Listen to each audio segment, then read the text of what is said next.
الحمد لله رب العالمين، الصلاة والسلام على أشرف المرسلين وعلى آله وصحبه ومن تبعهم بإحسان إلى يوم الدين. إن نريد إلا الإصلاح ما استطعت وما توفيقي إلا بالله عليه توكلت وإليه أنيب. أعوذ بالله من الشيطان الرجيم. بسم الله الرحمن الرحيم. يا أيها الذين آمنوا اتقوا الله وقولوا قولا سديدا يصلح لكم أعمالكم ويغفر لكم ذنوبكم ومن يطع الله ورسوله فقد فاز فوزا عظيما. ആദരണീയനായ അധ്യക്ഷൻ, വേദിയിലുള്ള ശാന്തപുരം മഹലിൻ്റെ വിവിധ ചുമതലകൾ വഹിക്കുന്ന എൻ്റെ സഹപ്രവർത്തകരെ, മഹല്ല് നിവാസികളായ സഹോദരന്മാരെ, സഹോദരികളെ, അല്ലാഹു സുബ്ഹാനഹു വ തആല നമ്മെ എല്ലാവരെയും അനുഗ്രഹിക്കുമാറാവട്ടെ. പരിശുദ്ധ ഖുർആൻ പഠിക്കുവാൻ, അതുപോലെ അതിൻ്റെ ആശയങ്ങൾ മനസ്സിലാക്കുവാൻ വ്യവസ്ഥാപിതമായ ഒരു പദ്ധതി, ഒരു സംരംഭം ശാന്തപുരം മഹലിൻ്റെ ഭാരവാഹികൾ ആവിഷ്കരിച്ചു. ആ കാര്യത്തിന് ഒരൗപചാരികമായ തുടക്കം കുറിക്കുക എന്ന ഉദ്ദേശത്തോടു കൂടിയാണ് നമ്മളിപ്പോൾ ഇവിടെ ഒരുമിച്ച് കൂടിയിട്ടുള്ളത്. ഉദ്ഘാടന ദിവസമായതുകൊണ്ട് വിശുദ്ധ ഖുർആനിലെ ഏതെങ്കിലും വിഷയത്തെ സംബന്ധിച്ച് പറയാനല്ല, വിശുദ്ധ ഖുർആനുമായി ബന്ധപ്പെട്ട നമ്മുടെ കാഴ്ചപ്പാടുകളും നിലപാടുകളും സമീപനങ്ങളും എന്തായിരിക്കണം എന്നതിനെ സംബന്ധിച്ചുള്ള ഒരു ലഘുവായ അവതരണമാണ് ഈ സംസാരത്തിലൂടെ ഞാൻ ഉദ്ദേശിക്കുന്നത്. നമ്മളെല്ലാവരും ഖുർആൻ ഏതൊക്കെയോ അർത്ഥത്തിൽ പഠിച്ചവരും ഖുർആനുമായി നല്ല ബന്ധം പുലർത്തുന്നവരുമാണ് എന്നാണ് പൊതുവിലുള്ള ധാരണ. ഓരോരുത്തരും എവിടെ നിൽക്കുന്നു എന്ന് അവരവർ തന്നെയാണ് പരിശോധിക്കേണ്ടതും പോരായ്മകൾ ഉണ്ടെങ്കിൽ തിരുത്തേണ്ടതും. ഞാൻ ഒരുപാട് സമയം നീട്ടി പ്രസംഗിക്കാൻ ഉദ്ദേശിക്കാത്തതുകൊണ്ട് പറയാൻ ഉദ്ദേശിക്കുന്ന കാര്യങ്ങൾ ഓരോ തലവാചകത്തിന് കീഴിൽ കുറേശ്ശെ പിന്നീട് വേണമെങ്കിൽ ഒരാൾക്ക് വിസ്തരിച്ച് പ്രസംഗിക്കാൻ പറ്റുന്ന ആശയങ്ങൾ അതിലുണ്ട്. അങ്ങനെ പറയുക മാത്രമേ ഇപ്പോൾ ചെയ്യുന്നുള്ളൂ. നിങ്ങളുടെ എല്ലാവരുടെയും ശ്രദ്ധ ഈ വിഷയത്തിലേക്ക് വരുന്നതിന് ആദ്യമായി നമ്മൾ മനസ്സിലാക്കേണ്ട ഒരു കാര്യം, ഈ വിശുദ്ധ ഖുർആൻ അവതരിപ്പിക്കപ്പെട്ട ശേഷം ഖുർആനിന്റെ വാഹകരും പ്രയോക്താക്കളുമായ ആളുകളെ അല്ലാഹു സുബ്ഹാനഹു വ തആല വിലയിരുത്തിയിട്ടുണ്ട് വിശുദ്ധ ഖുർആനിൽ. അതിനു മുമ്പ് നൽകപ്പെട്ട വേദങ്ങളുടെ വാഹകരെയും ഖുർആൻ വിലയിരുത്തിയത്, വിമർശന വിധേയമായി വിലയിരുത്തിയത് ഖുർആനിൽ നമുക്ക് കാണാൻ സാധിക്കും. ഉദാഹരണത്തിന് മസലുല്ലദീന ഹുമ്മിലു തൗറാത്ത സുമ്മ ലം യഹ്മിലുഹാ കമസലിൽ ഹിമാരി യഹ്മിലു അസ്ഫാറൻ എന്ന് പറയുന്ന ഭാഗം സൂറത്തുൽ ജുമുഅയിൽ വേദം നൽകപ്പെട്ട ആളുകളുടെ ഉപമ ഗ്രന്ഥക്കെട്ട് പേറുന്ന കഴുതയെ പോലെയാണ് എന്ന് പറഞ്ഞാൽ കഴുത പേറാതിരുന്നിട്ടില്ല, അതിന് പുറം വെച്ചു കൊടുത്തിട്ടുണ്ട്, അതിന്റെ ഭാരം വഹിച്ചിട്ടുണ്ട്.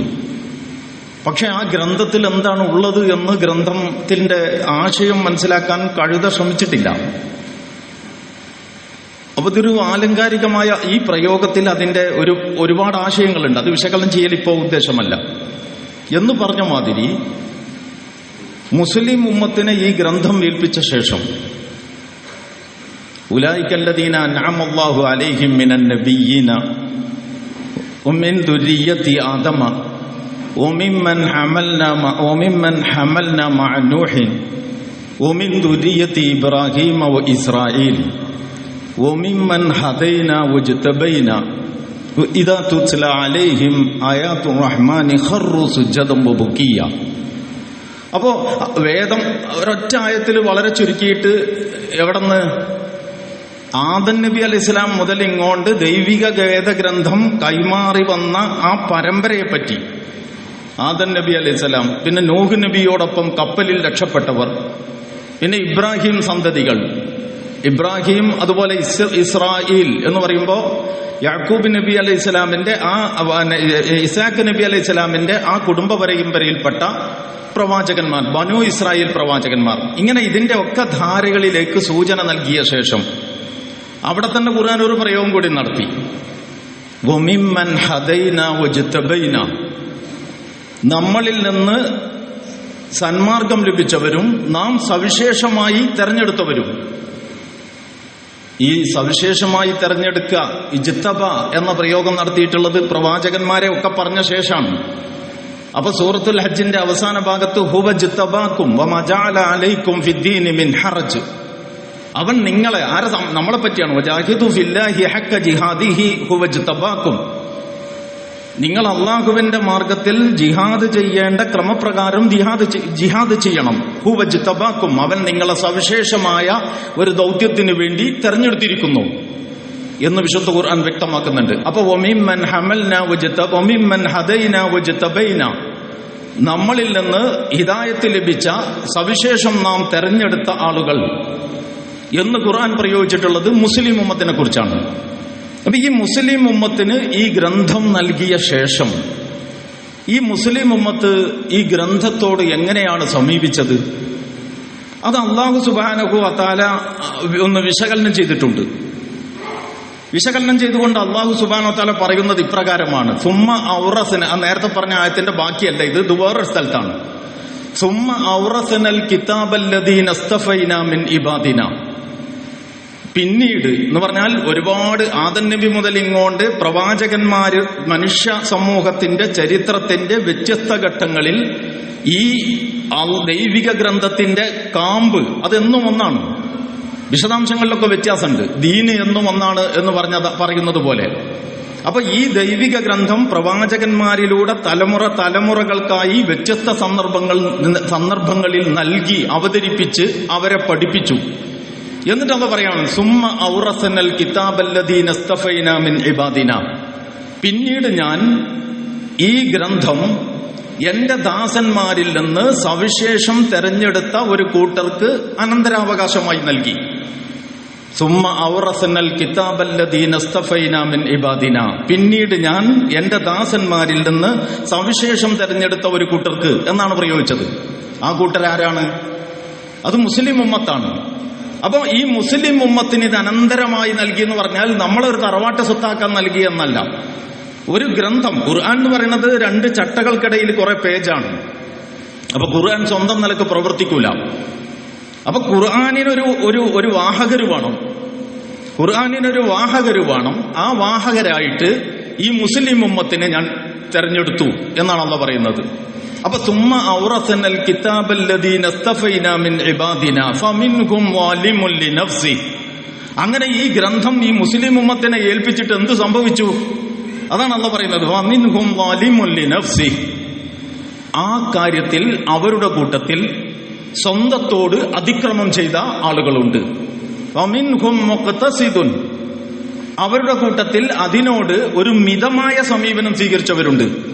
വമിൻഹും സാബിഖും ബിൽ ഖൈറാത്ത്, ഈ വിശുദ്ധ ഖുർആനിന്റെ വെളിച്ചം അവലംബിച്ച് പുണ്യത്തിൽ അതിവേഗം മുന്നോട്ട് പോയവരുമുണ്ട്. നോക്കൂ നിങ്ങൾ, ഇതിൽ ഒന്നാമത്തെ കൂട്ടരായിട്ട് അള്ളാഹ് പറഞ്ഞത് സ്വന്തത്തോട് അതിക്രമം ചെയ്തവർ എന്നാണ്. അങ്ങനെ അവരെ ഒന്നാമതെണ്ണാൻ കാരണം സ്വാഭാവികമായും അവരായിരിക്കും കൂടുതൽ എന്നതുകൊണ്ടാവാം എന്ന് നമ്മൾക്ക് മനസ്സിലാവുന്നു. രണ്ടാമത്തെ കൂട്ടർ എന്ന് പറയുന്നത് ഒരു മിത നിലപാടെടുത്തവരാണ്. മൂന്നാമത്തെ കൂട്ടർ ഖുർആനിന്റെ വെളിച്ചത്തിൽ നന്മയിൽ ബഹുദൂരം മുന്നോട്ട് പോയവരാണ്.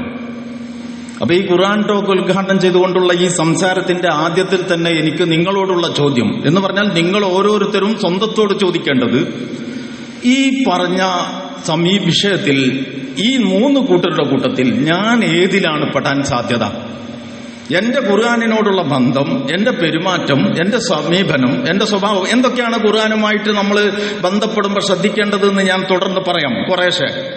അപ്പൊ അവ മുമ്പിൽ വെച്ചുകൊണ്ട് നിങ്ങൾ ഓരോരുത്തരും ഈ ചോദ്യത്തെ സ്വന്തത്തോട് ചോദിക്കണം. നമ്മൾ എവിടെ നിൽക്കുന്നു? നമ്മുടെ നിലപാട്, നമ്മുടെ അവസ്ഥ എന്താണ്? അത് വളരെ ഗൗരവപ്പെട്ടതാണ്. കാരണം വിശുദ്ധ ഖുർആൻ എന്ന് പറയുന്നത് വെറുതെ അങ്ങനെ കേട്ടിരിക്കാൻ പറ്റുന്ന, നമ്മെ തീരെ തന്നെ ബാധിക്കാതെ, ഒരു കഥാപുസ്തകം വായിക്കുകയാണെങ്കിൽ നമുക്ക് വളരെ നിർവികാരമായിട്ട് വായിക്കാലോ. നമ്മൾ ചിലപ്പോൾ ആ കഥാപുസ്തകം വായിക്കുമ്പോൾ പോലും ഏതെങ്കിലും ഒരു കഥാപാത്രത്തിന്റെ പക്ഷത്ത് നമ്മൾ നിൽക്കും. അപ്പോൾ വായനയുടെ അവസാന നിമിഷം വരെ നമ്മുടെ കഥാപാത്രത്തിന് ഒന്നും പറ്റരുത് എന്ന ഒരാഗ്രഹമൊക്കെ നമുക്കുണ്ടാകും. അതിപ്പോ ഇനി എന്തെങ്കിലും പറ്റിയാലും നമുക്ക് പ്രശ്നമൊന്നുമില്ല. പക്ഷെ ഒരു കഥ വായിക്കുന്ന മാതിരി ഈ വിശുദ്ധ ഖുർആൻ വായിക്കാൻ പറ്റൂല. കാരണം ഇത് ജീവിതത്തെ സംബന്ധിച്ച നിലപാടുകളുടെ വിളംബരമാണ്. എന്തിനാണ് അല്ലാഹു സുബ്ഹാനഹു വ തആല പ്രവാചകന്മാരെ അയച്ചത്? അല്ലാഹു സുബ്ഹാനഹു വ തആല പ്രവാചകന്മാരെ അയച്ചത് എന്തിനാണെന്ന് ചോദിച്ചാൽ, ഈ ആകാശവും ഈ ഭൂമിയും അതിനിടയിൽ നമ്മൾ ഈ കാണുന്ന മുഴുവൻ സംവിധാനങ്ങളുടെയും സാക്ഷാൽ ഉടമസ്ഥൻ അവനാണ്. അപ്പൊ ഈ ഉടമസ്ഥനായി അംഗീകരിച്ച് ആ ഉടമയുടെ മാർഗനിർദ്ദേശം അനുസരിച്ച് മനുഷ്യരും ജീവിക്കണം. അതിന് മനുഷ്യരെ പ്രേരിപ്പിക്കാനും അതിന് മനുഷ്യരെ സജ്ജമാക്കാനുമാണ് അല്ലാഹു സുബ്ഹാനഹു വ തആല പ്രവാചകന്മാരെ നിയോഗിച്ചത്. അതായത് യഥാർത്ഥത്തിൽ ഒരു ഉടമയുണ്ടായിരിക്കെ ആ ഉടമയെ അവഗണിച്ചോ ധിക്കരിച്ചോ ഓരോരുത്തരും റബ്ബാവുക, ഓരോരുത്തരും ഇലാഹാവുക, ഓരോരുത്തരും സ്വതന്ത്രമായി അധികാരം കൈയാളുക, ഓരോരുത്തരും അവരവർക്ക് മനുഷ്യർക്ക് വേണ്ട കാര്യങ്ങളൊക്കെയും തീരുമാനിക്കുന്നതിന്റെ സൂപ്പർ പവറായിട്ട് പ്രവർത്തിക്കുക. ഇത് പ്രപഞ്ചനാഥൻ എന്നല്ല ഒരാളും സമ്മതിക്കില്ല. നമ്മളൊരു വീടുണ്ടാക്കിയിട്ടുണ്ടെങ്കിൽ ആ വീട് നമ്മൾ വാടകയ്ക്ക് കൊടുത്തു എന്ന് വിചാരിക്കുക. നമ്മൾ വീടുണ്ടാക്കിയിട്ട് വീട് വാടകയ്ക്ക് കൊടുത്തിട്ട് വാടകയ്ക്ക് കിട്ടി വന്ന് താമസിക്കുന്ന ആളുകൾ അത് അവരുടെ സ്വന്തം വീട് പോലെ കൈകാര്യം ചെയ്യാനും അതിന് ആളുകളെ കൊണ്ടുവന്നിട്ട് വില പറയിപ്പിക്കാനും അത് വേറെ ആർക്കെങ്കിലും രജിസ്റ്റർ ചെയ്ത് കൊടുക്കാനും തീരുമാനിച്ചാൽ നിങ്ങൾ സമ്മതിക്കുമോ? ഒരു മനുഷ്യനും സമ്മതിക്കില്ല. നിങ്ങളുടെ പറമ്പിൽ നിങ്ങൾ കുറച്ചാളുകളെ കൂലിപ്പണി, അവിടെ തെങ്ങ് തടം തുറക്കാനും അതുപോലെ പുല്ലും കളയും ഒക്കെ പറിച്ചു കളയാനും ഒക്കെ പിന്നെ വെടിപ്പും വൃത്തിയുമാക്കാനും വേണ്ടി ചുമതലപ്പെടുത്തി എന്ന് വിചാരിക്കാം. സാധാരണ ഇതുപോലുള്ള ഈ സീസണിൽ അങ്ങനത്തെ പണികൾ നടത്താറുണ്ട്. അപ്പൊ അങ്ങനെ ചെയ്യാൻ ഏൽപ്പിച്ചു എന്ന് വിചാരിക്കാം. ഇവര് നിങ്ങൾ നോക്കി നിൽക്കുമ്പോൾ നിങ്ങളുടെ തൊടിയിൽ നിങ്ങളുടെ തെങ്ങിൻ തോട്ടത്തിൽ തന്നെ പണിയെടുക്കുകയും നിങ്ങളിങ്ങോട്ട് തിരിഞ്ഞ മുറക്ക് അവർക്കിഷ്ടപ്പെട്ടവരുടെ തോട്ടത്തിലേക്കും അവർക്ക് തോന്നിയ വഴിക്കും പോയാൽ വൈകുന്നേരം നിങ്ങൾ അവർക്ക് ശമ്പളം കൊടുക്കുമോ? അപ്പം മനുഷ്യന്റെ ഒരു സാധാരണ ലോജിക്കിൽ ശരിയല്ലെന്ന് തോന്നുന്നത് റബ്ബിന്റെ കാര്യത്തിൽ മാത്രം എങ്ങനെയാണ് ശരിയാവുക? അപ്പൊ അല്ലാഹു സുബ്ഹാനഹു വ തആല ദൂതനെ അയച്ചത് ഈ തോട്ടം, ഈ ആരാമം, ഈ കാണുന്ന സംവിധാനങ്ങൾ മുഴുവൻ ഒരു നാഥനില്ലാ കളരിയല്ല, ഇതിനൊരുടമയുണ്ട്. ആ ഉടമക്ക് ഇതെങ്ങനെയാവണം എന്നതിനെ കുറിച്ചുള്ള പ്ലാനും പദ്ധതിയുമുണ്ട്. അവന് അവന്റേതായ ആസൂത്രണങ്ങൾ നടത്തിയിട്ടുണ്ട്. അവന്റെ ആ സൃഷ്ടിവൈഭവത്തിന്റെ അടയാളങ്ങൾ കാണാത്ത ഒരു സൃഷ്ടിപ്പും ഈ പ്രകൃതിയിലില്ല. ഇത്രയും മനോഹരമായ ഒരു സംവിധാനത്തിന്റെ ഭാഗമായ മനുഷ്യൻ മാത്രം, എല്ലാ സംവിധാനങ്ങളും ആ പ്രപഞ്ചനാഥന്, സൂര്യൻ ചന്ദ്രൻ പോലെയുള്ള അഅൻതും അശദ്ദു ഖൽഖൻ അം സമാഅ ബനാഅ, അല്ലാഹു ചോദിക്കുന്നുണ്ട്. റഫഅ സംകഹ വസവ്വാഹ വഅതസ ലൈലഹ വഅഖറജ ളുഹാഹ. ഇങ്ങനെ പല സ്ഥലത്തും ആവർത്തിച്ച് അല്ലാഹു ചോദിക്കുന്നുണ്ട്, നിങ്ങളിപ്പോ എത്ര വലിയ വമ്പ് കാണിക്കുന്നുണ്ടല്ലോ, നിങ്ങളാണ് ഏറ്റവും പ്രഗത്ഭരായ സൃഷ്ടികൾ എന്ന് നിങ്ങൾക്ക് വല്ല വിചാരമുണ്ടോ? അപ്പൊ പ്രപഞ്ചത്തിലെ നമ്മളെക്കാൾ എത്രയോ ഇരട്ടി വലുപ്പമുള്ള നമ്മളെക്കാൾ എത്രയോ കരുത്തുള്ള, നമ്മളെക്കാൾ എത്രയോ ശക്തിയുള്ള സൃഷ്ടികളൊക്കെ ഈ പ്രപഞ്ചനാഥന് വിധേയമായിരിക്കെ നിങ്ങൾ ഇത്തിരി പോന്ന 2 കാലുള്ളതിൽ 1 കാല് പൊക്കിയാൽ മലർന്നടിച്ചു വീഴാൻ സാധ്യതയുള്ള ഒരു കാല് പൊക്കിയിരിക്കെ 2ാമത്തെ കാല് കൂടി പൊക്കാൻ ശ്രമിച്ചാൽ മലർന്നടിച്ചു വീഴാവുന്ന അത്രയും നിസ്സഹായനായ നിങ്ങൾ എന്താ വിചാരിച്ചത്? നിങ്ങളാണ് ഇതൊക്കെ നടത്തിക്കൊണ്ടിരിക്കുന്നത് എന്നാണോ? നിങ്ങൾക്ക് നിങ്ങളുടെ ഇഷ്ടമനുസരിച്ച് ഇതിനൊരു യജമാനനും ഉടമസ്ഥനുമുണ്ട് എന്ന യാതൊന്നും പരിഗണിക്കാതെ തന്നിഷ്ടം പ്രവർത്തിക്കാൻ പറ്റുമെന്നാണോ? അപ്പോ ഇത് ആണ് വിശുദ്ധ ഖുർആനിന്റെ കേന്ദ്ര പ്രമേയം എന്ന് നമ്മൾ മനസ്സിലാക്കണം. ഏത്? മനുഷ്യൻ സ്വന്തം കാര്യം സ്വന്തം നിലക്ക്, മനുഷ്യൻ അവരുടെ ജീവിതവുമായി ബന്ധപ്പെട്ട കാര്യം സ്വന്തം നിലക്ക് തീരുമാനിക്കുന്നതിന് പകരം ഇത് മുഴുവനും രൂപകൽപ്പന ചെയ്ത നാഥന് ജീവിതത്തെക്കുറിച്ചൊരു പ്ലാനുണ്ട്. എന്റെ ജീവിതം അവന്റെ ആ പ്ലാനിന്, അവന്റെ ആ പദ്ധതിക്ക് വിധേയമാകണം. എന്റെ തന്നിഷ്ടത്തിന് വിധേയമായിക്കൂടാ. അപ്പോൾ മാത്രമേ ഞാൻ യഥാർത്ഥത്തിൽ ഈ പ്രപഞ്ചത്തിന്റെ താളത്തിന് വിധേയമായി പ്രവർത്തിക്കുകയുള്ളൂ. അല്ലെങ്കിൽ ഇതിന്റെ ഇടയിൽ ഇങ്ങനെ മസിന് പിടിച്ച് ഉടക്കി നിൽക്കുന്നവനായിരിക്കും ഞാൻ ഈ പ്രപഞ്ചത്തിലെ എല്ലാ അനുഗ്രഹങ്ങളും ആസ്വദിച്ചുകൊണ്ട് പ്രപഞ്ചനാഥനോട് മൽപ്പിടുത്തത്തിൽ ഏർപ്പെടുന്നതിന് പകരം ഈ അനുഗ്രഹങ്ങളെല്ലാം ആസ്വദിച്ചുകൊണ്ട് പ്രപഞ്ചനാഥന് വിധേയപ്പെടുന്നതിലാണ് എന്റെ വിജയമുള്ളത്. ഇതാണ് വിശുദ്ധ ഖുർആൻ മനുഷ്യ സമൂഹത്തെ പഠിപ്പിക്കുന്നത്. നമ്മളിപ്പോൾ എവിടുന്ന പോകുന്നത് നിങ്ങൾക്ക് ഓർമ്മയുണ്ടാവും. കഥാപുസ്തകം വായിക്കുന്നത് പോലെ ജീവിതം മനുഷ്യനുമായിട്ട് യാതൊരു ബന്ധവുമില്ലാതെ നിർവികാരമായി വായിച്ചിരിക്കാൻ പറ്റുന്ന ഒരു ഗ്രന്ഥമല്ല വിശുദ്ധ ഖുർആൻ എന്ന് പറഞ്ഞുകൊണ്ടാണ് ഞാൻ ഈ വശത്തിലേക്ക് നിങ്ങളുടെ ശ്രദ്ധ ക്ഷണിച്ചത്. അപ്പോ ഖുർആൻ ജീവിതത്തെ സംബന്ധിച്ച നിലപാടുകളുടെ വിളംബരമാണ്. ആരുടെ നിലപാടുകളുടെ? ബാങ്ക്.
അപ്പൊ വിശുദ്ധ ഖുർആൻ നമ്മോട് പറയുന്നത് ഏതോ പഴയകാല സമൂഹങ്ങളുടെ കഥയല്ല.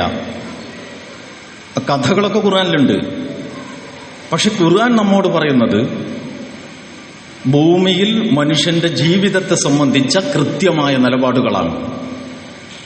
അത് ആരുടെ നിലപാടാണ്? ആരുടെ തീരുമാനമാണ്? അല്ലാഹു സുബ്ഹാനഹു വ തആല അൻസൽനാ ഇലൈക ദിക്റ ലിതുബയ്യിന ലിന്നാസി മാ നുസില ഇലൈഹിം.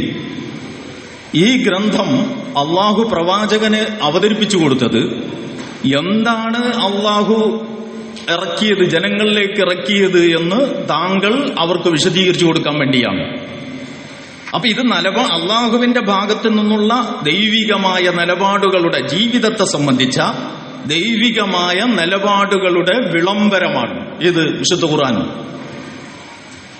അങ്ങനെ ചെയ്യണം, ഇങ്ങനെ ചെയ്യണം, ഒരു വ്യക്തി എന്ത് ചെയ്യണം, ഒരു കുടുംബം എങ്ങനെയാകണം, ഒരു സമൂഹം എങ്ങനെയാവണം, രാഷ്ട്രം എങ്ങനെയാവണം, ആരാധന എങ്ങനെയാകണം, കൃഷി എങ്ങനെയാവണം, കച്ചവടം എങ്ങനെയാകണം, വാണിജ്യം എങ്ങനെയാവണം, വ്യവസായം എങ്ങനെയാകണം, യുദ്ധം എങ്ങനെയാകണം, സന്ധി എങ്ങനെയാവണം, സമാധാനം എങ്ങനെ ഉണ്ടാവും, ഇങ്ങനെ ജീവിതത്തെ സംബന്ധിച്ച് അങ്ങനത്തെ ഒരു കിതാബ് നമ്മൾ വളരെ നിർവികാരരായി നമ്മളെ ഒട്ടും ബാധിക്കാത്ത ഒരു വിഷയം കണക്കെ വായിക്കാൻ കഴിയുമോ? അതുകൊണ്ടാണ് ഞാൻ പറഞ്ഞത്, വിശുദ്ധ ഖുർആൻ നിങ്ങൾക്ക് ഒരു നിലപാടെടുത്തുകൊണ്ടല്ലാതെ പഠിക്കാൻ കഴിയില്ല. എന്താണ് നിലപാട്? ഒന്നുകിൽ ഞാൻ ഖുർആനിന്റെ പക്ഷത്താണ്, അല്ലെങ്കിൽ ഈ പറയുന്നതിന്റെ എതിർപക്ഷത്താണ്. അപ്പൊ ഖുർആനിന്റെ പക്ഷത്തുള്ള ആളുകൾ ഉണ്ടാവും, ആ പക്ഷം നിൽക്കുന്നതിൽ തന്നെ പിന്നെ വ്യത്യാസം ഉണ്ടാവും. നേരത്തെ പറഞ്ഞല്ലോ, മിതമായ നിലപാടുകാരുണ്ട്, നന്മയിൽ അതിവേഗം മുന്നേറിയവരുണ്ട്.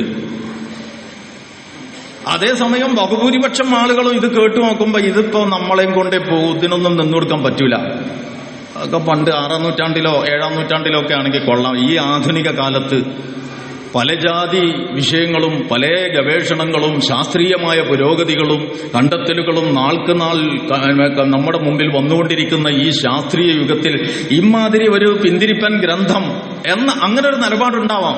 അത്തരം നിലപാടുകാർ നമ്മുടെ ഇങ്ങനെ പ്രഖ്യാപിച്ചും ഇങ്ങനെ പ്രഖ്യാപിക്കാതെയും, അത്തരം നിലപാടുകാർ ഇങ്ങനെ പ്രഖ്യാപിച്ചും ഇങ്ങനെ പ്രഖ്യാപിക്കാതെയും നമ്മുടെ സമൂഹത്തിനകത്തും നമ്മുടെ സമുദായത്തിന്റെ ഉള്ളിലും നിങ്ങൾക്ക് കാണാൻ പറ്റിയെന്ന് വരാം.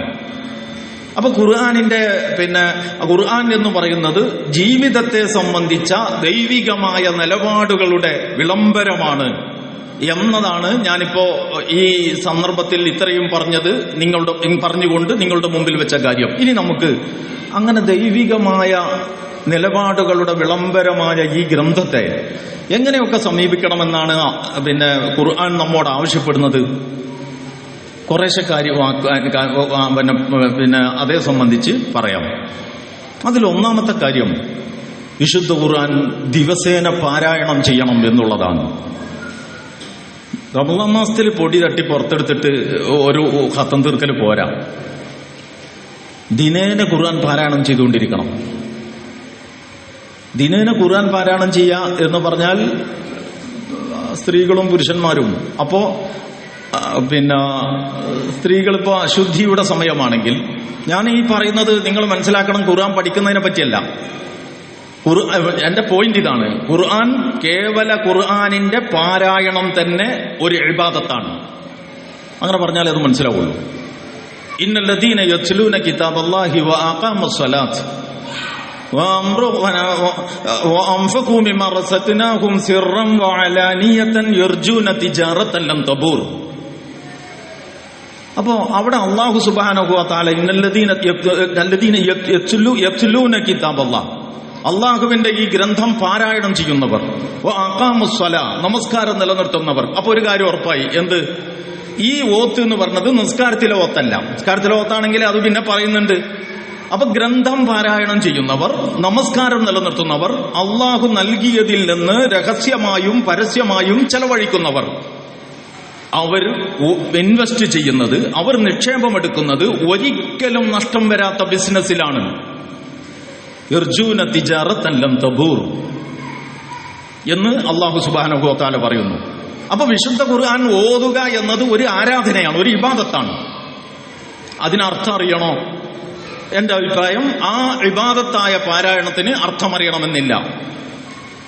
അർത്ഥമറിയാതെ ഓതിയാ കൂലി കിട്ടൂല, അല്ല അർത്ഥമറിയാതെ ഓതുന്നതിന് ഒരു ഫലമില്ല എന്നൊക്കെ ചില ആളുകൾ ചിലപ്പോൾ പ്രസംഗിക്കുന്നത് ഞാൻ കേട്ടിട്ടുണ്ട്.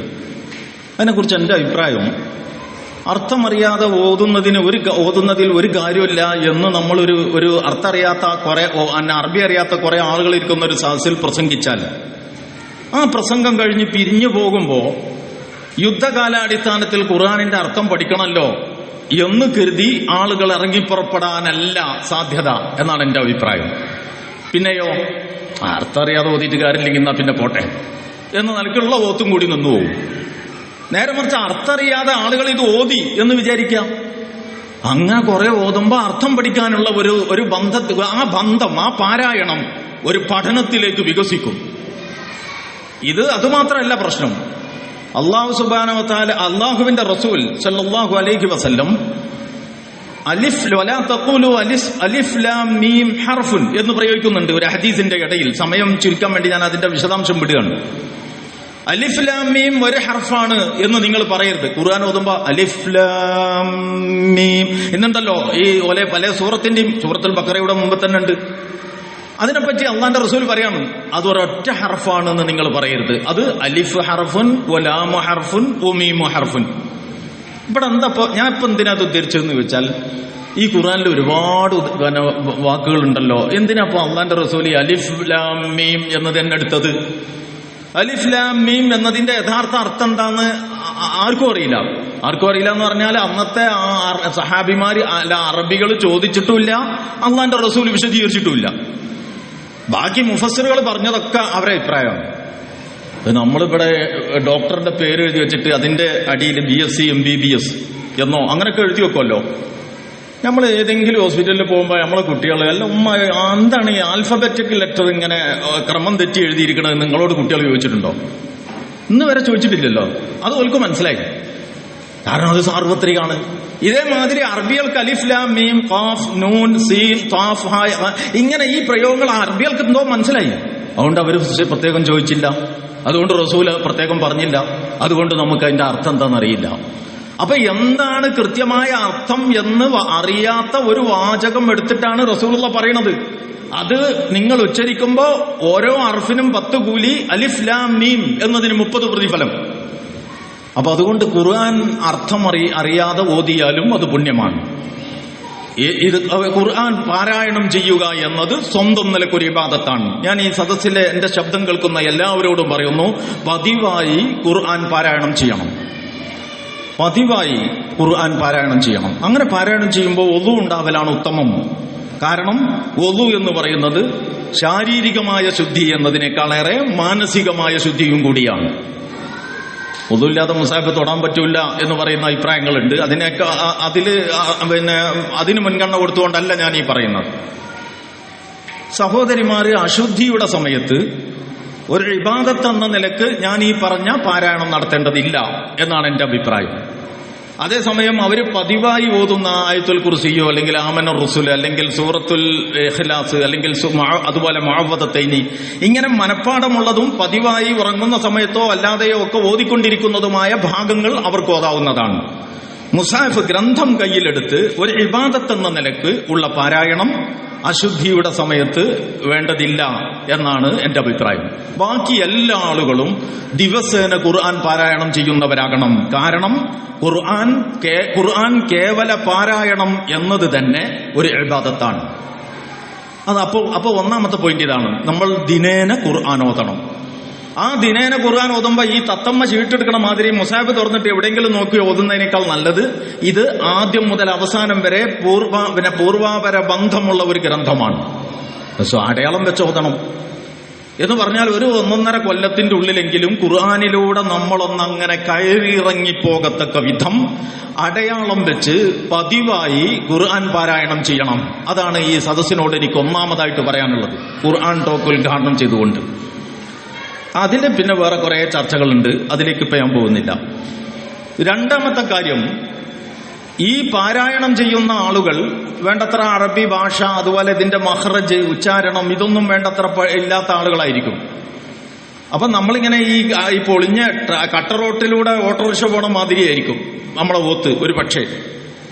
അപ്പൊ അവര് ഇത് കുറച്ചുകൂടി വ്യവസ്ഥാപിതമായിട്ട് ഓതാൻ പഠിക്കണം. വറത്തിലിൽ ഖുർആന തർത്തീല എന്ന് വിശുദ്ധ ഖുർആൻ തന്നെ പറയുന്നുണ്ട്. തെർത്തീൽ, അപ്പൊ നീട്ടേണ്ടടുത്ത് നീട്ടി, നിർത്തേണ്ടടുത്ത് നിർത്തി, അതിന്റെ പാരായണ നിയമങ്ങൾ പാലിച്ചുകൊണ്ട് ഖുർആൻ ഓതാൻ ശീലിക്കണം.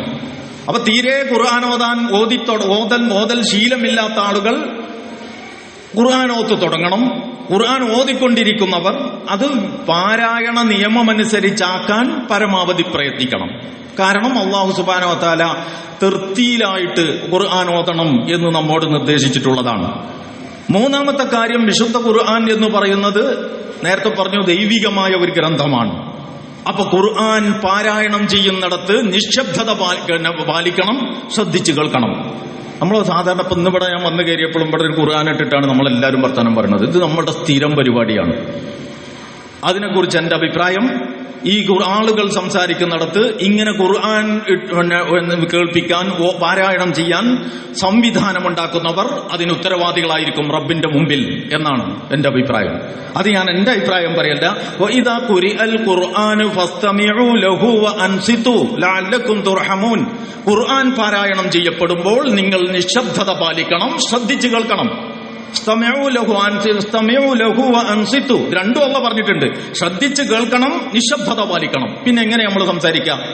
അപ്പൊ ഇത് നമ്മുടെ പഴമക്കാർക്ക് കുറെ സൂക്ഷ്മത ഉണ്ടായിരുന്നു ഈ മാതിരി കാര്യങ്ങളിൽ. ഇപ്പൊ ഉദാഹരണത്തിന് പണ്ടത്തെ ആളുകൾ ഖുർആൻ പരിഭാഷപ്പെടുത്തും. അറബി മലയാളത്തിലൊക്കെ ഖുർആൻ പരിഭാഷപ്പെടുത്തും. എന്തിനാ പരിഭാഷപ്പെടുത്തുന്നതെന്ന് ചോദിച്ചാൽ, ഈ ഖുർആൻ പരിഭാഷ സാധാരണ ഖുർആൻ ആദരവോടെ എടുക്കാൻ പറ്റാത്തവർക്കും എടുക്കാം. കാരണം അത് ഒറിജിനൽ ഖുർആൻ അല്ല, പരിഭാഷയാണ്. അപ്പൊ ആ ഒരു സൂക്ഷ്മതക്ക് കൂടിയാണ് അവർ പരിഭാഷപ്പെടുത്തിയത്. അപ്പം ഞാൻ പറയുന്നത്, നമ്മൾ ഒരായത്ത് ഓതി അതിന്റെ അർത്ഥം ഉണ്ടെന്ന് വിചാരിക്കും, എങ്കിൽ ആ അർത്ഥം ആളുകൾ ശ്രദ്ധിക്കും. ഒരു 500 ആളുള്ള ഒരു സദസ്സിൽ ഒരു 4 ആൾ ശ്രദ്ധിച്ചു എന്ന് വിചാരിക്കുക, അത്രയും ഫലമുണ്ട്. ഈ അറബിയിൽ മാത്രമുള്ള ഖുർആൻ ആളുകൾ എല്ലാവരും സംസാരിച്ചു കൊണ്ടിരിക്കെ ഒരു വിലയും ഖുർആന് നൽകാതെ നമ്മൾ ഇങ്ങനെ പ്രവർത്തിപ്പിച്ചുകൊണ്ടിരിക്കുന്നതിന്റെ ന്യായം എന്താണ്? ഞാൻ നിങ്ങളെ കുറ്റപ്പെടുത്തല്ല, ഇത് പൊതുവായ ഒരു പ്രവണതയാണ്. എന്റെ ചോദ്യം, അല്ലാഹു സുബ്ഹാനഹു വ തആല പറഞ്ഞ മുഹ്കമാത്തിൽപ്പെട്ട എന്ന് പറഞ്ഞാൽ എന്താണ് അല്ലാഹു ഉദ്ദേശിച്ചത് എന്ന് വ്യക്തതയില്ലാത്ത ആയത്തല്ല, അതിന് മുത്തശാബിഹാത്ത് എന്ന് പറയാം. ഇവിടെ മുഹ്കമാത്തിൽപ്പെട്ട ഈ സൂക്തത്തിന് നിങ്ങൾ എന്ത് വില കൽപ്പിക്കും? ഏതാ സൂക്തം? വഇദാ ഖുരിഅൽ ഖുർആനു, ഖുർആൻ പാരായണം ചെയ്യപ്പെട്ടു കഴിഞ്ഞാൽ ഫസ്തമിഉ ലഹു വഅൻസിതു, നിങ്ങളത് ശ്രദ്ധിച്ചു കേൾക്കണം, നിശബ്ദത പാലിക്കണം. അപ്പൊ ഞാൻ പറഞ്ഞ, നിങ്ങൾ വീട്ടിൽ കുട്ടികളോട് ഖുർആൻ ഓതാൻ പറയണം. എന്നിട്ട് നിങ്ങൾ അപ്പുറത്തിരുന്നിട്ട് കഥ പറച്ചിൽ നിർത്തിയിട്ട് ഈ മോന് അല്ലെങ്കിൽ ഈ മോള് ഓതുന്നത് ശ്രദ്ധിച്ചു കേൾക്കണം. അപ്പൊ ഓത്ത് മാത്രമല്ല, ഓതുന്നത് കേൾക്കലും പുണ്യമാണ്. ഇനി അഥവാ നമ്മുടെ വീട്ടിൽ ഒരു സ്ഥലത്ത് ഖുർആൻ ഓതുന്നു, നമുക്ക് അത്യാവശ്യമായിട്ട് കുറച്ച് സംസാരിക്കണം എങ്കിൽ ആ ഖുർആൻ ഓത്ത് കേൾക്കാത്ത സ്ഥലത്തേക്ക് നമ്മൾ മാറിയിരിക്കണം. അല്ലാതെ ഖുർആനിന്റെ മുമ്പിൽ വെച്ചുകൊണ്ട് ഖുർആനിനോടൊപ്പം നമ്മൾ കലവില സംസാരിച്ചു കൊണ്ടിരിക്കരുത്. അത് പടച്ച തമ്പുരാന്റെ വളരെ കൃത്യമായ നിർദ്ദേശത്തിന്റെ പച്ചയായ ലംഘനമാണ് എന്ന് നിങ്ങൾ മനസ്സിലാക്കണം. മൂന്നാമത്തെ കാര്യം എന്താണ്? ഖുർആൻ പാരായണം ചെയ്യപ്പെടുമ്പോൾ അത് ശ്രദ്ധിച്ചു കേൾക്കണം, നിശബ്ദത പാലിക്കണം. അത് പുണ്യമാണ്. ഈ ആയത്തിന്റെ അടിസ്ഥാനത്തിൽ ഇമാം അബൂ ഹനീഫ ഇമാമ് ഉറക്ക ഓതുമ്പോ മഅ്മൂമുകൾ ഫാത്തിഹ ഓതണ്ട എന്ന് വരെ പറഞ്ഞു. അപ്പോ അതൊരു ഗൗരവപ്പെട്ട വിഷയം തന്നെയല്ലേ? അപ്പൊ ഒന്നാമത്തത് ഖുർആൻ ദിനേന പാരായണം ചെയ്യുക. രണ്ടാമത്തത് പാരായണ നിയമമനുസരിച്ച് പാരായണം ചെയ്യാൻ പരിശീലിക്കുക. മൂന്നാമത്തത് ഖുർആൻ പാരായണം ചെയ്യപ്പെടുന്നിടത്ത് നിശബ്ദത പാലിക്കുകയും ശ്രദ്ധിച്ചു കേൾക്കുകയും ചെയ്യും. നിശബ്ദത ഉണ്ടായിരുന്നാൽ മാത്രവും പോരാ, ആ ഓതുന്നത് ശ്രദ്ധിച്ചു കേൾക്കണം എന്നുകൂടിയുണ്ട് അതില്. അപ്പോ നിശബ്ദത പാലിക്കുകയും ശ്രദ്ധിച്ചു കേൾക്കുകയും ചെയ്യുക. നാലാമത്തെ കാര്യം, ഈ വിശുദ്ധ ഖുർആൻ നമ്മൾ മനഃപ്പാഠമാക്കുക. അല്പമെങ്കിലും ഖുർആൻ ഉള്ളിലില്ലാത്തവന്റേത് ആൾ താമസമില്ലാത്ത ഭവനം പോലെയാണ് എന്ന ഒരാശയം ഹദീസിൽ റിപ്പോർട്ട് ചെയ്യപ്പെട്ടു വന്നിട്ടുണ്ട്. ഹദീസിന്റെയൊക്കെ ആയത്തും അറബിയും ഹദീസും ഉദ്ധരിച്ച് സംസാരിക്കാൻ സമയം വൈകുന്നത് കൊണ്ട് ഞാൻ അതിന്റെ വിശദാംശങ്ങൾ വിട്ടുകൊണ്ട് പറയാണ്. ഖുർആൻ മനഃപ്പാഠമാക്കുക. ഈ മനഃപ്പാഠം എന്ന് പറയുന്നത് ഇപ്പൊ നമുക്ക് തീരെ ശീലമല്ല. പണ്ട് നമ്മൾ ഈ സദസ്സിലിരിക്കുന്ന മുതിർന്ന ആളുകൾക്കൊക്കെ അറിയാൻ പറ്റും. പണ്ട് നമ്മൾ ഈ ലാൻഡ് ഫോണുള്ള കാലത്ത് STD കോഡടക്കം തിരുവനന്തപുരം, കൊല്ലം, കോട്ടയം, കാസർഗോഡ്, കണ്ണൂര്, നമ്മുടെയൊക്കെ സുഹൃത്തുക്കളുടെയും ബന്ധുമിത്രാദികളുടെയും ഫോൺ നമ്പർ STD കോഡടക്കം നമുക്ക് കാണാപ്പാടുണ്ടായിരുന്നു. ഇന്നിപ്പോ സ്വന്തം ഭാര്യന്റെ നമ്പർ തന്നെ അറിയില്ല. പെട്ടെന്ന് ടൗണിൽ നിന്ന് ഫോൺ മോഷണം പോവുകയോ ബാറ്ററി ഡൗൺ ആവുകയോ ചെയ്താൽ ഇയാൾക്ക് അറ്റാക്ക് ആയതാണോ അതല്ല ഇയാളുടെ ഫോണിന് എന്തെങ്കിലും സംഭവിച്ചതാണോ എന്ന് അവളുടെ ആശങ്ക തീർക്കാൻ വരെ മാർഗമില്ലാത്ത അവസ്ഥയിൽ നമ്മുടെ മെമ്മറി ശൂന്യമാണ്. അപ്പൊ ഈ ഓർമ്മ എന്ന് പറയുന്നത് ഉപയോഗപ്പെടുത്തുമ്പോൾ വികസിക്കുന്ന സാധനമാണ്. അതുകൊണ്ട് നിങ്ങൾ ഖുർആൻ കുറേശ്ശെ മനഃപ്പാഠമാക്കണം. മനഃപ്പാഠമുള്ള ആളുകൾ അത് മറക്കാതെ നോക്കണം. പാരായണം ചെയ്തുകൊണ്ട് സമയം കിട്ടുമ്പോൾ പാരായണം ചെയ്തുകൊണ്ട് അത് മറക്കാതെ നോക്കണം. അങ്ങനെ ഇത് ആൾപെരുമാറ്റമുള്ള ഒരു കെട്ടിടം പോലെ നിങ്ങളുടെ ഹൃദയത്തെ നിങ്ങൾ സജീവമാക്കണം. അതാണ് ഖുർആൻ മനഃപ്പാഠമാക്കണം എന്ന് പറയുന്നതിന്റെ അർത്ഥം. അടുത്ത അഞ്ചാമത്തെ കാര്യം, വിശുദ്ധ ഖുർആൻ ഇങ്ങനെ കാണാതെ പതിവായി ഓതി, പാരായണ നിയമത്തോടെ ഓതുന്നത് കേട്ട് കുറെ കാണാതെയും പഠിച്ച് അങ്ങനെ തൊലിപ്പുറമെ പോകാനുള്ള കിതാബല്ല വിശുദ്ധ ഖുർആൻ.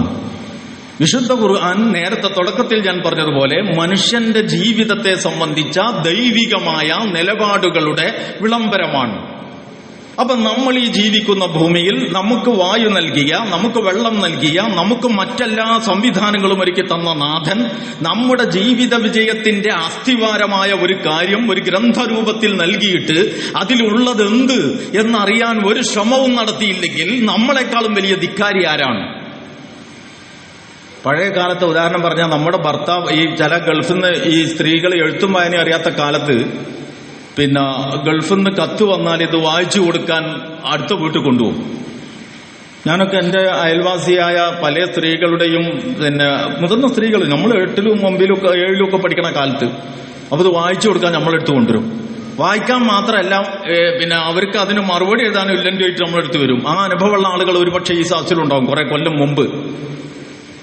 അപ്പൊ കത്ത് കിട്ടിക്കഴിഞ്ഞാൽ ഇതുകൊണ്ട് വായിച്ചറിയാതെ ഒരു ഇരിക്കപ്പുറത്തി ഉണ്ടാവില്ല. ഇവിടെ നമ്മളുടെ ജീവിതത്തെ സംബന്ധിച്ച അത്യധികം നിർണായകമായ ഒരു ഗ്രന്ഥം പടച്ച തമ്പുരാനിൽ നിന്ന് കിട്ടിയിട്ട് നമ്മൾ ഈ ഭൂമുഖത്ത് 50, 60, 70 കൊല്ലം ജീവിച്ചിട്ട് നമുക്കതിന്റെ അർത്ഥമറിയണമെന്ന ഒരു ജിജ്ഞാസയും ഉണ്ടായില്ലെങ്കിൽ നമ്മളെക്കാളും വലിയ ഹതഭാഗ്യനാരാണ്? അല്ലെങ്കിൽ ഞാൻ വേണമെങ്കിൽ വേറെ ഉദാഹരണം പറയാം. നമ്മൾ കുട്ടി LKGയിലോ UKGയിലോ പോയി, വേറെ കുട്ടി സ്വന്തം കുട്ടിനേക്കാളും ഒരു ഹരം. ഇപ്പൊ എനിക്കൊരു 2 പേരക്കുട്ടികളുള്ളതുകൊണ്ടാണ് ഞാൻ പറഞ്ഞത്. സ്വന്തം കുട്ടികളെക്കാൾ ഹരം പേരക്കുട്ടിയാണെന്ന് ആളുകൾ പറയുന്നത്. നമുക്ക് പിന്നെ അധികം സമയമൊന്നും കിട്ടൂല ഈ കുട്ടികളായിട്ടും കെട്ടിമറിയാൻ. ഞാൻ ഉദാഹരണം എന്താന്ന് ചോദിച്ചാൽ, പേരക്കുട്ടി LKGയിൽ പോയി, അല്ലെങ്കിൽ സ്വന്തം മകളോ മകനോ ആയാലും കൊള്ളാം. എന്നിട്ട് ABCDEFG, ചെറിയ കുഞ്ഞ് ABCDEFG എന്ന് പറഞ്ഞിട്ട് ഒരു പാട്ട് രൂപത്തിൽ ABCD പഠിച്ചു. ആ ഗാനം മുഴുവൻ അക്ഷരങ്ങളും ആ ഗാന സ്വഭാവത്തിൽ ചൊല്ലാൻ കുട്ടി പഠിച്ചു. അപ്പൊ നമ്മൾ എന്ത് ചെയ്യും? കുട്ടീനെ കൊണ്ട് അത് ചെല്ലിപ്പിച്ചിട്ട് വീഡിയോ പിടിച്ചിട്ട് ഫാമിലി ഗ്രൂപ്പിൽ ഒക്കെ ഗ്രൂപ്പിലിടാനുണ്ട്. ഫാമിലി ഗ്രൂപ്പിൽ അല്ലെങ്കിൽ നമ്മുടെ അടുത്ത നമുക്ക് വരുമ്പോ കാക്കാക്ക പാട്ടൊന്നും പാടിക്കൊടുക്കുമ്പോൾ അപ്പൊ ABCDEFG LKG കുട്ടി 1ാം ക്ലാസ്സിലായി. അപ്പോഴും ABCDEFG. 8ാം ക്ലാസ്സിൽ 9ാം ക്ലാസ്സിലുള്ളപ്പോഴും കുട്ടി ABCDEFG ആണെങ്കിൽ നിങ്ങൾ ആ കുട്ടിയോട് എവിടെയെങ്കിലും പാടാൻ പറയോ? എങ്കിൽ നമ്മൾ പണ്ട് നമുക്ക് ഈ ലോകാവാഹനും നാസും ഒക്കെ അറിയുള്ളൂ. അത് LKG കുട്ടിയുടെ ABCDEFG പോകാം. നമ്മൾ വലുതായി 35 വയസ്സായി, 40 വയസ്സായി, 45 വയസ്സായി, 50 വയസ്സായി, അപ്പോഴും ഈ ലോകാവാഹ ഉള്ളുവെങ്കിൽ ആ ABCDEFG എന്ന കുട്ടിയോടുള്ള നിലപാടേ ഉണ്ടാവും. അപ്പൊ ഖുർആൻ എന്ന് പറയുന്നതിനോടുള്ള സമീപനം നമ്മളെ ബലപ്പെടുത്തുകയും ചെയ്യും, നമ്മുടെ ബലം ഉയർത്തുകയും ചെയ്യും എന്ന് സഹോദരന്മാരും സഹോദരികളും മനസ്സിലാക്കണം. പ്രിയപ്പെട്ടവരെ, ഞാൻ പറഞ്ഞു വന്ന വിഷയത്തിലേക്ക് വരാം. എന്താണ് ഈ ഗ്രന്ഥം? മനുഷ്യന്റെ ജീവിതത്തെ നിയന്ത്രിക്കുന്ന ഗ്രന്ഥമായതുകൊണ്ട് ഇതിലെന്താണ് പറഞ്ഞത്?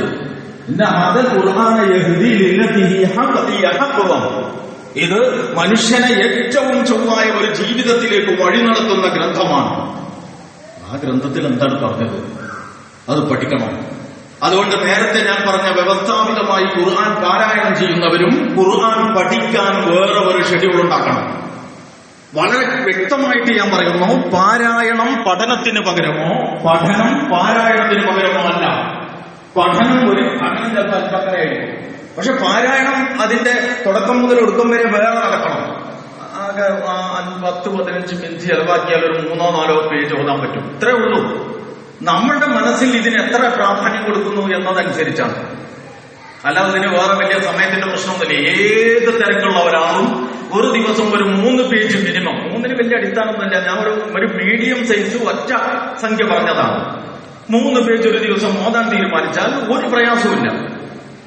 അപ്പൊ അതുകൊണ്ട് പാരായണം അതിന്റെ വഴിക്ക് നടക്കട്ടെ, പക്ഷെ പഠനം പാരായണത്തിന് പകരമല്ല.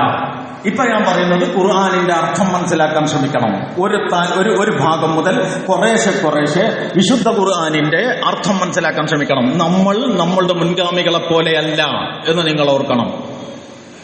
നമ്മളുടെ മുൻഗാമികൾ ഇപ്പൊ റസൂലുള്ളാഹിന്റെ ഒക്കെ കാലത്ത് ആ മുസാഫിന്റെ എടുക്കുക എന്ന് പറഞ്ഞാൽ എന്താ, ഒരു ലോഡ് വിറക് കൊടുന്നിറക്കിയ മാതിരി ഉണ്ടാവും. കാരണം ഇന്നത്തെ മാതിരിയുള്ള ഈ എഴുത്തിന്റെ യന്ത്രങ്ങളും സംവിധാനങ്ങളും ഇല്ലല്ലോ. പഴയ ആ എഴുത്തിന്റെ രീതിയിൽ വലിയ കിതാബല്ലേ ഇത്. ഇപ്പൊ നമ്മളെടുത്ത് എന്തൊക്കെ കോലത്തിലാ ഖുർആൻ.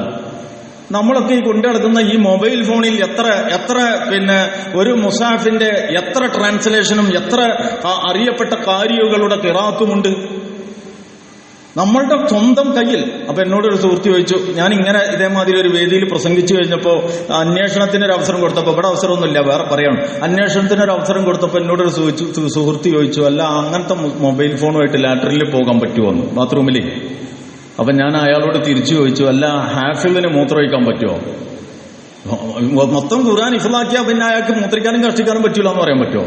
അപ്പൊ ഇത് റക്കമാണ്, ഡിജിറ്റ് കിതാബും മർക്കും എന്ന് ഖുർആൻ പരലോകത്ത് നമുക്ക് ഒന്ന് ആലോചിച്ച് നോക്ക്. ഇതിന്റെ ഒരു മുഅ്ജിസത്ത് അന്നത്തെ ആ നിരക്ഷരരായ അറബികൾക്ക് ഇറങ്ങിയ ഈ ഗ്രന്ഥത്തിൽ അല്ലാഹു സുബ്ഹാനഹു വ തആല പിന്നെ പരലോകത്ത് നൽകുന്ന ഗ്രന്ഥത്തിനെ എങ്ങനെ വിശേഷിപ്പിച്ചതെന്നറിയോ? കിതാബും മർക്കും. റക്കം എന്ന് പറഞ്ഞാൽ എന്താ? റക്കം വാഹിദ് സിഫർ. നമ്മൾ ഗൾഫിലൊക്കെ പോകുന്ന ആളുകൾക്കറിയാം റക്കം എന്ന് പറഞ്ഞാൽ നമ്പർ.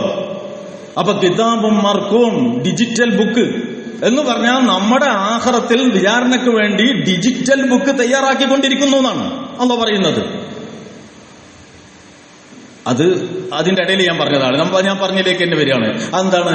ഈ കിതാബ് നമ്മൾ ഇങ്ങനെ പിന്നെ നമുക്ക് നൽകിയിട്ടുള്ളത് ഇത് പഠിക്കാനാണ്. ആ പഠനവുമായി തട്ടിച്ചു നോക്കുമ്പോൾ ഇന്ന് ഒരുപാട് സൗകര്യങ്ങളുടെ നടുവിലാണ് നമ്മൾ. അതുകൊണ്ട് ഈ നാനാവിധങ്ങളായ അനുഗ്രഹങ്ങളുണ്ടല്ലോ. ഓതാൻ അറിയാത്ത ഒരാൾക്കാണെങ്കിൽ ഒരു ആപ്പ് തുറന്നിട്ട് ഇപ്പൊ ഫാത്തിഹ ഒരു 2 or 3 പ്രാവശ്യം റിപ്പീറ്റ് ചെയ്ത് കേൾക്കാനുള്ള ഓപ്ഷൻ ആ ആപ്പിലുണ്ട്. അപ്പൊ ഒരു 3 പ്രാവശ്യം ആ കാര്യന്റെ ഓത്തി നമ്മളിങ്ങനെ കേട്ടു, ഈ ആയത്തുകൾ നമ്മളിങ്ങനെ നോക്കി, 4ാമത്തെ പ്രാവശ്യം സ്വന്തമായിട്ട് ഓതാം. ഒരു ഉസ്താദിന്റെയും സഹായമില്ലാതെ ഖുർആൻ പഠിക്കാവുന്ന, ഖുർആനിന്റെ അർത്ഥം പഠിക്കാവുന്ന, ലോകത്തെ പ്രബലമായ മുഴുവൻ ഭാഷകളിലും പരിഭാഷയും വ്യാഖ്യാനവും മനസ്സിലാക്കാവുന്ന മുഴുവൻ കാര്യവും നമ്മുടെ കൈവെള്ളയിൽ ഉണ്ടായിട്ട് അതിലേക്ക് ലെവലേശം തിരിഞ്ഞു നോക്കിയില്ലെങ്കിൽ അതിനേക്കാൾ വലിയ നന്ദികേടെന്താണ്? അതുകൊണ്ട് പ്രിയമുള്ളവരെ, ഖുർആൻ അർത്ഥം മനസ്സിലാക്കണം, എന്താണ് ഈ പറയുന്നത് എന്ന് ഗ്രഹിക്കണം. അതുകൊണ്ട് അതിനുവേണ്ടി ഖുർആൻ പഠിക്കണം. ഞാൻ ആദ്യം മുതൽ ഒന്നും കൂടി പറയാം. ഖുർആനിന്റെ കേവല പാരായണം, ഖുർആൻ പാരായണ നിയമമനുസരിച്ച് ശീലിക്കൽ, ഖുർആൻ പാരായണം ശ്രദ്ധിച്ചു കേൾക്കൽ, ഖുർആൻ മനഃപ്പാഠമാക്കൽ, ഖുർആനിന്റെ അർത്ഥം പഠിക്കൽ. ഇനി അതിന്റെ അപ്പുറത്തേക്ക് പോകുമ്പോൾ ഖുർആൻ അനുസരിച്ച് അമൽ ചെയ്യൽ. അമൽ ചെയ്യാന്ന് പറഞ്ഞാൽ ഇത് ജീവിതത്തെ സംബന്ധിച്ച നിലപാടാണല്ലോ. ഇതിങ്ങനെ ബർക്കത്തിന് ഓതിപ്പോയാൽ പോരാ. പഠിച്ചത് ജീവിതത്തിൽ പ്രാക്ടീസ് ചെയ്യണം. നേരത്തെ ഞാൻ സൂറത്തുൽ ജുമുഅയിൽ നിന്ന് ഉദ്ധരിച്ച ആയത്തിന്റെ ബാക്കി എന്താ?